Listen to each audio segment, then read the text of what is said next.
Olá, seja muito bem-vindo novamente ao canal Teologia e Fé. Ontem nós fizemos um estudo profundo sobre a Sexta-feira da Paixão, que fala sobre a crucificação do nosso Senhor Jesus Cristo. Na cruz, na sexta-feira ele foi traído, foi preso, foi açoitado, humilhado e crucificado. E na sexta-feira, às 3 horas da tarde, ele entregou o seu espírito ao Pai. Aquela famosa frase que ele entrega o seu ministério, está consumado. E hoje nós vamos fazer uma reflexão sobre o sábado de Aleluia. Então quero que vocês prestem bem atenção com relação a esse estudo, para você até passar para outras pessoas o que é que significa realmente a Semana Santa, a Páscoa para os cristãos. O dia entre a cruz e a ressurreição. Que dia é esse? O sábado. Para nós vermos que Deus tem um propósito, uma providência tão grande, que Cristo também descansou o seu corpo no sábado. Assim como foi lá em Gênesis, Deus descansou, depois de ter feito a sua obra, a terra, os mares, os animais, o homem, no sétimo dia descansou. E nós já vimos que aqui descansar não é porque ele se cansou do poder dele, não. É porque ele parou para se maravilhar da sua obra. Ele parou de agir. Então ele descansou, é isso, parar de fazer alguma coisa. Porque tudo que ele tinha feito, ele mesmo disse que era bom. Assim Cristo também, na sexta-feira, ele foi sepultado, lacrado ali, selado numa sepultura, uma pedra gigante entre centuriões romanos, que a gente vai falar isso aqui. Isso é a prova incontestável da ressurreição de Cristo. O sábado de Aleluia é um dos dias mais teologicamente profundos de nossa história, da redenção do cristianismo. É o dia em que Jesus Cristo estava fisicamente morto, ali na sepultura, mas espiritualmente ativo, cumprindo aspectos essenciais na obra da salvação. E a gente vai ver aqui que Cristo, segundo a carta de Pedro, a gente vai passear um pouco pela Bíblia, que o espírito dele, como ele é Deus, ele não estava morto espiritualmente, e sim o seu corpo descansou. E este dia, no sábado, envolve 4 grandes dimensões teológicas, e a gente vai ver aqui.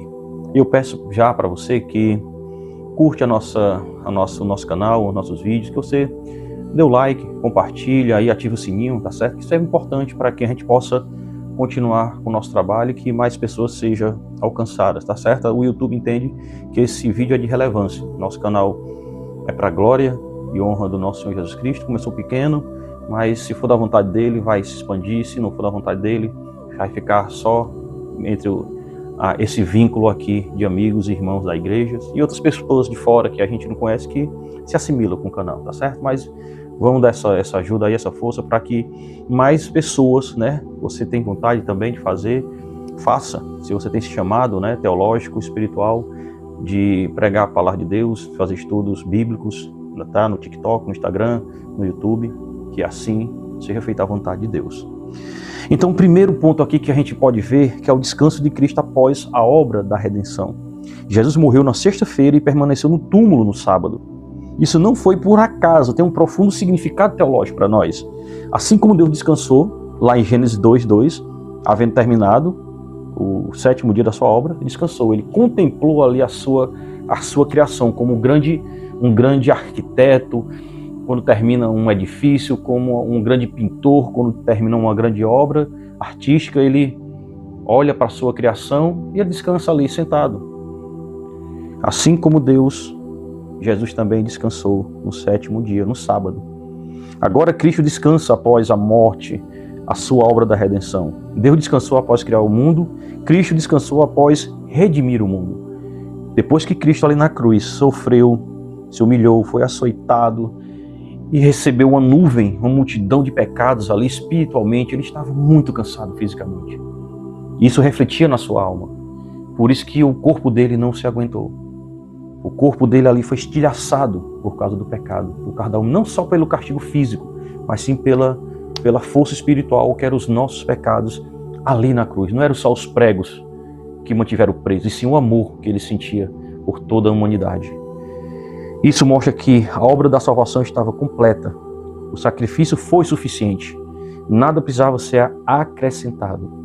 Muitas igrejas dizem que a obra da salvação, a expiação de Cristo não foi suficiente. Infelizmente, você tem que guardar o sábado, você tem que ir para a igreja, você tem que fazer isso, você tem que dar dinheiro, você tem que dar o dízimo, enfim.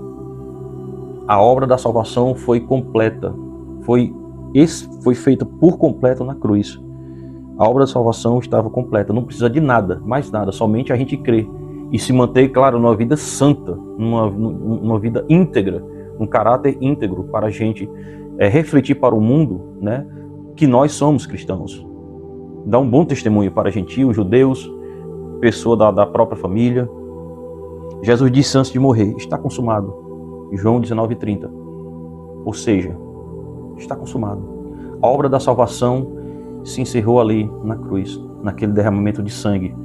O perfeito Cordeiro se entregando ao matadouro para que nós pudéssemos ser reconciliados com o Pai.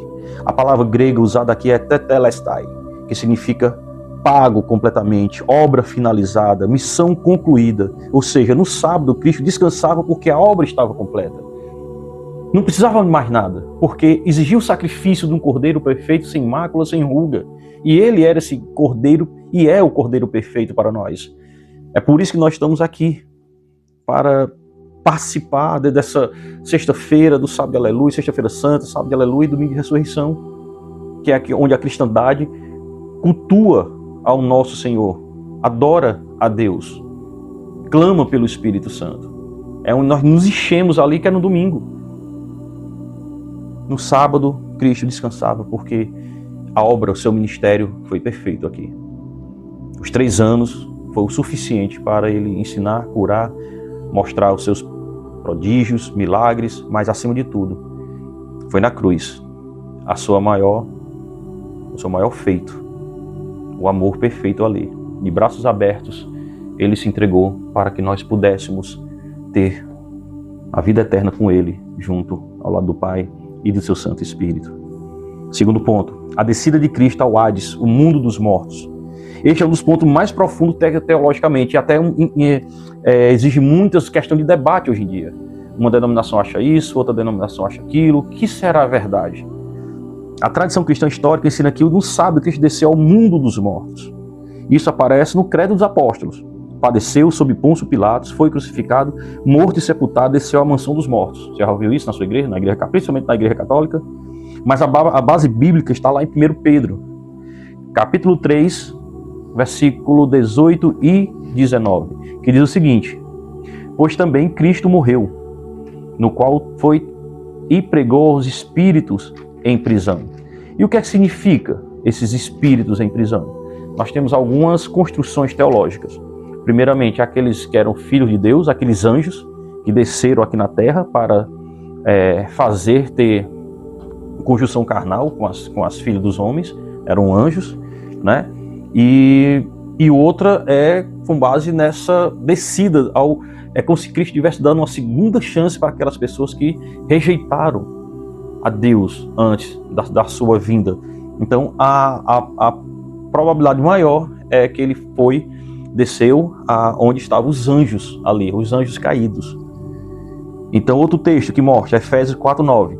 Ora, que quer dizer subiu, senão quem também havia descido até as regiões inferiores da terra, ou seja, o mundo profundo dos espíritos, onde os anjos habitam, né? Onde os anjos se rebelaram contra Deus. Mas isso a gente vai fazer um estudo mais aprofundado, mais específico, né, sobre essa parte onde Jesus Cristo disse que desceu à mansão dos mortos, porque ficaria um vídeo muito extenso, tá certo? Então, teologicamente significa o quê? Cristo proclamou vitória sobre a morte, derrotou Satanás, libertou o justo do Antigo Testamento, segundo alguns teólogos, segundo a tradição reformada. Nós fomos libertos da lei. Hoje nós não temos condições, nem podemos viver debaixo da lei. Porque a palavra diz que a letra mata, mas o Espírito vivifica.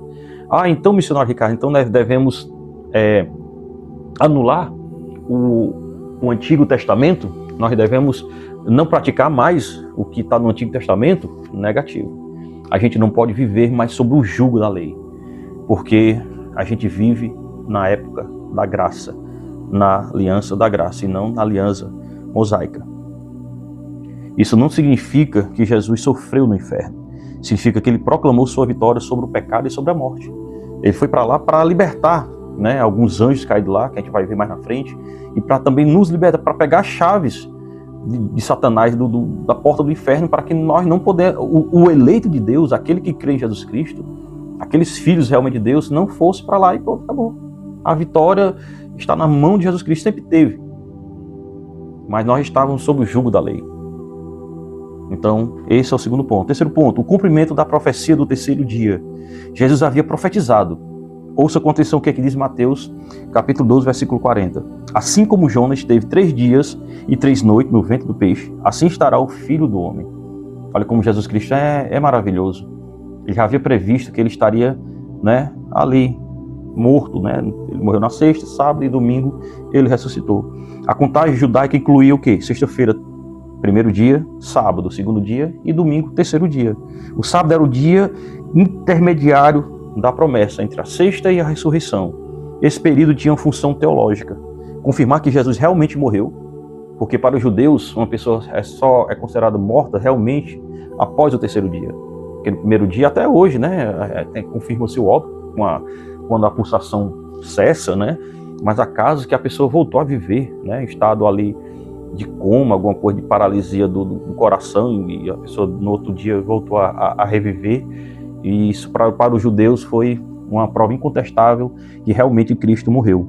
Evitar qualquer ideia de desmaio ou falsa morte.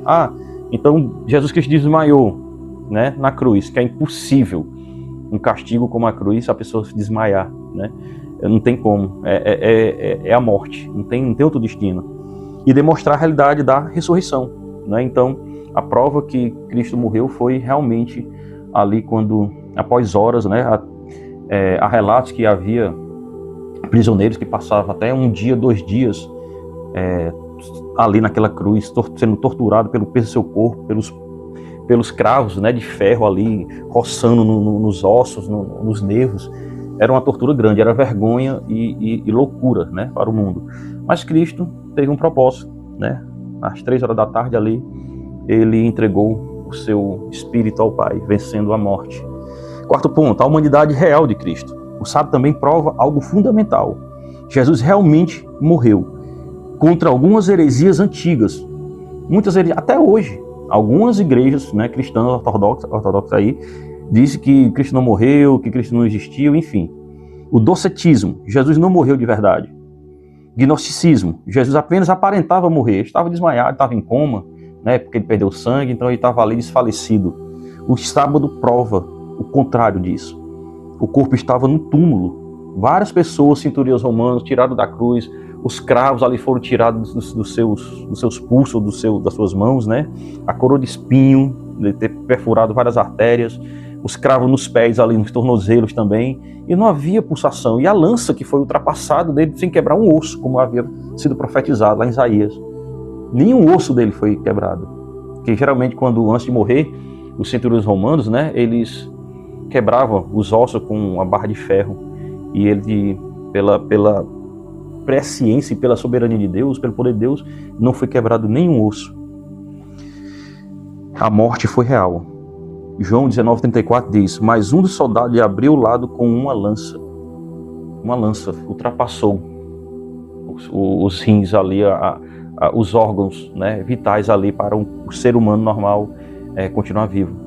Então uma lança de mais aproximadamente 1 metro, 1,5 metros, com aquela agulha, né, aquela lança no início, perfurou, né, um ângulo de 45 graus, aqui toca o coração, né?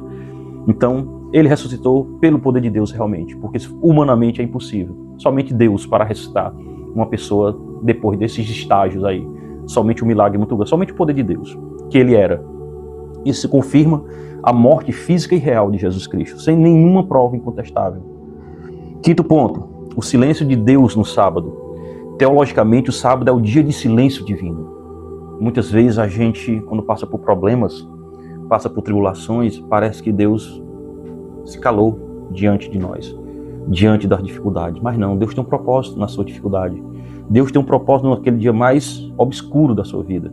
E nesse dia aqui também, Deus tinha um propósito. Sexta-feira, Deus age, a crucificação. No sábado, o silêncio de Deus. E no domingo, a vitória sobre a morte. Definitivamente. Isso ensina algo profundo. Deus, às vezes, trabalha no silêncio. Imagine os discípulos vendo ali Cristo sendo preso, sendo açoitado, humilhado, crucificado. Até ali eles tinham uma esperança. Não, ele vai mandar os anjos ali do céu, vamos esperar o que vai acontecer. Mas não aconteceu como ele queria, porque nós somos assim. Né? Os discípulos muitas vezes podiam pensar, não, como é que pode? Não, o nosso mestre, que se dizia o Messias, o próprio Deus, o Filho de Deus, ele morreu ali.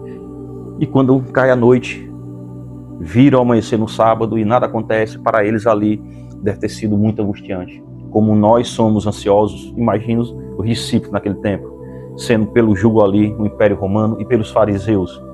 Os discípulos estavam com medo. As mulheres, as seguidoras de Cristo também estavam com medo.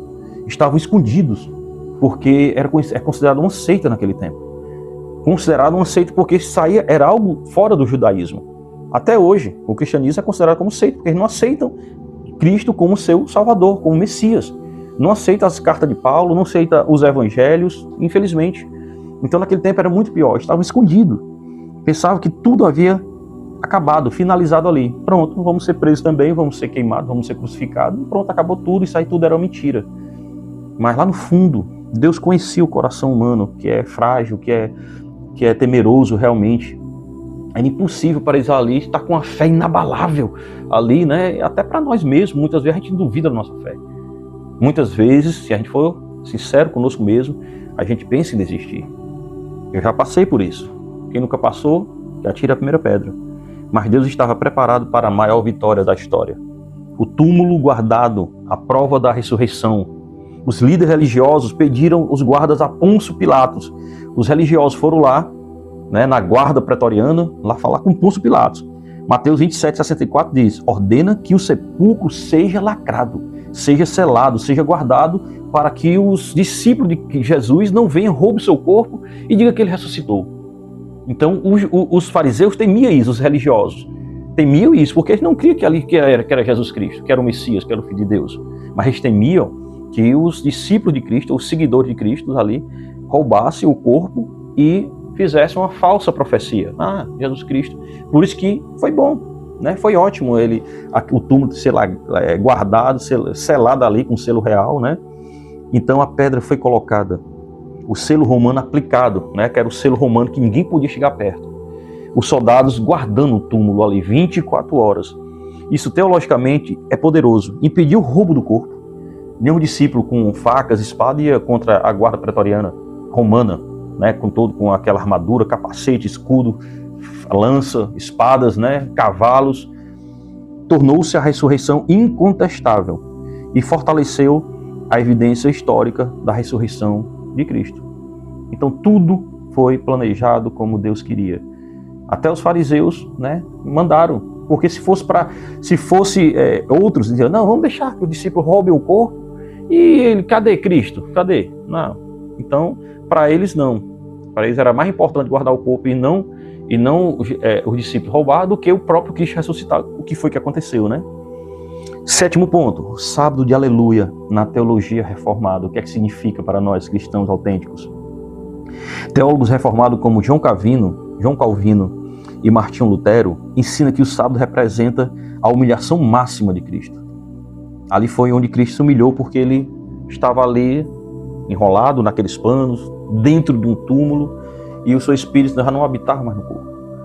O estado de morte real, à espera da glorificação. João Calvino escreveu: Cristo experimentou a morte plenamente para que pudesse experimentar a vida plenamente. Então Cristo experimentou a morte plenamente para que nós, seus filhos, pudéssemos experimentar a vida plenamente, a vida na eternidade. Porque ele se esvaziou de tudo que ele era quando ele desceu aqui, quando ele saiu do ventre de Maria, né, foi concebido sem pecado pelo Espírito Santo. Então ali ele se esvaziou de si mesmo e foi aprendendo, foi crescendo tanto em estatura como na graça, estudando a Torá, né, recebendo o direcionamento do Espírito Santo. Isso é magnífico. Cristo experimentou a morte plenamente para que nós pudéssemos experimentar a vida eterna plenamente ao lado da Trindade, Deus Pai, Deus Filho e do seu Santo Espírito vagando aí pelo universo. Quando imagina essa cena, né, que Paulo subiu até o terceiro céu, que era impossível de escrever, né, era inefável, eu fico imaginando como será a vida eterna. A gente vai fazer um estudo também depois sobre a vida eterna, tá certo? Oitava e penúltima aplicação. O sábado de Aleluia ensina que Deus trabalha no silêncio. Quando tudo parece parado, Deus está agindo. A dor não é o fim.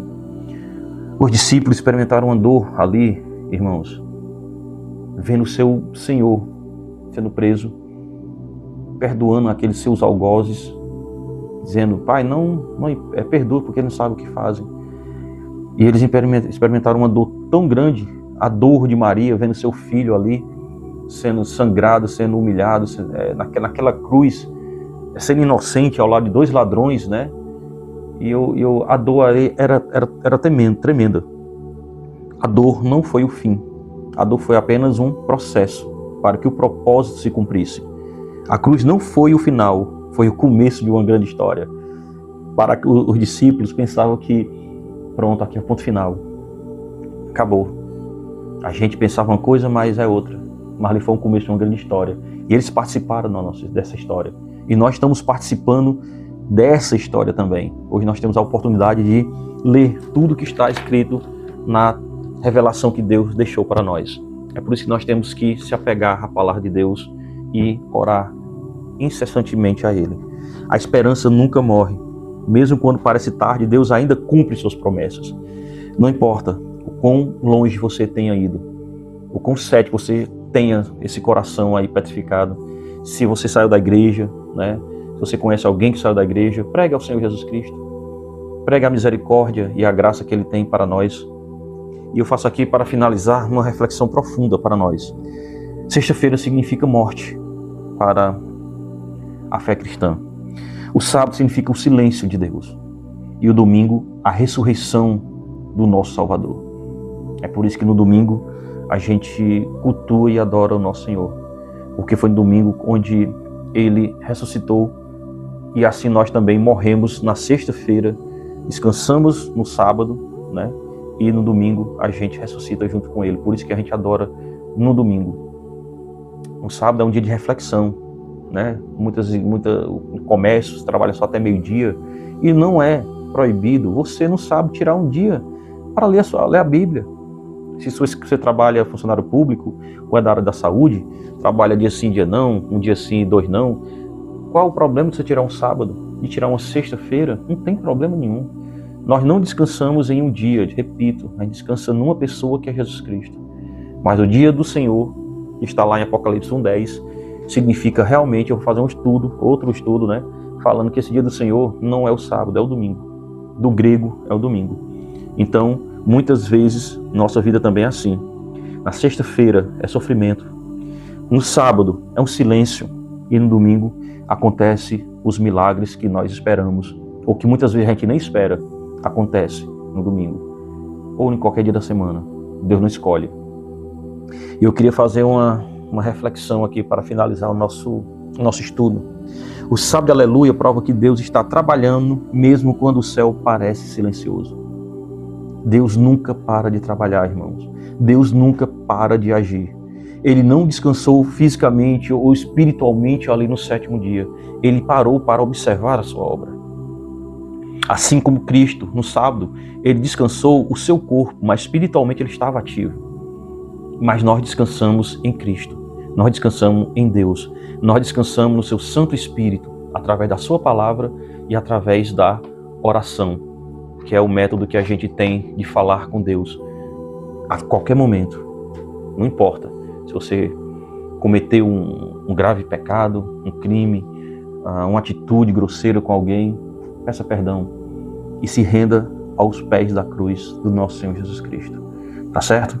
Então que Deus abençoe, que Deus te ilumine, né, a sua vida, e que nesse sábado seja um sábado cheio de graça, cheio da palavra do Senhor, cheio de harmonia, de comunhão na sua igreja, na sua família, na sua comunidade, no seu trabalho.